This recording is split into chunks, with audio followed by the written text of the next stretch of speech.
Kilusan na naman ang mga nakaupo sa trono. Sabi nyo flood control, video na inilabas. Pero nung bumagyo, kami pa rin na inaanod palabas. Ghost project, puro drawing, puro plano. Kakapal na mukha, di na kayo nahiya sa tao. Substandard na dikit, tapak-tapak na semento. Pati sa Senado, nagtuturuan ng mga gago. May pa-resign pa kayo kunwari. Pero sa likod ng pinto, kayo magkakarelasyon pare. Rabo sa kaliwa, dynasty sa kanan. Ang bagong Pilipinas lumubog na sa putikan. Sawa na kami sa confidential yung galawan. Walang resibo, abate kahuldapan. Ang kapal ng bulsa, anipis na serbisyo. Panahon na para maningil ang publiko. Ikulong na yun, mga kurakot. Ikulong na yun, mga kurakot.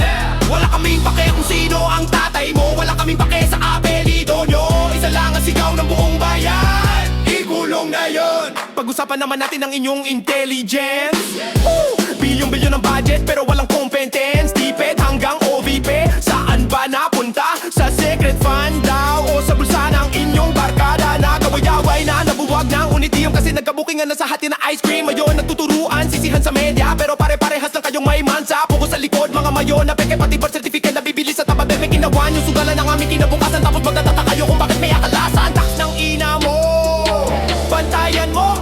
Dugo at pawis ko ang ninanakaw nyo. Hindi na kami bulag, hindi na kami bibe. Ang hustisya ngayon, hindi na pwedeng bilhin. Resibo, ilabas nyo ang resibo. Ghost employee, ghost project, multo sa palasyo. Tapos na ang era ng mga idolo. Kasi ang tunay na boss dito, kami ang Pilipino. Ikulong na yun, mga kurakot. Ikulong na yun, mga kurakot. Wala kaming pake kung sino ang tatay mo. Wala kaming pake sa apelido nyo. Isa lang ang sigaw ng buong bayan. Ikulong na yun,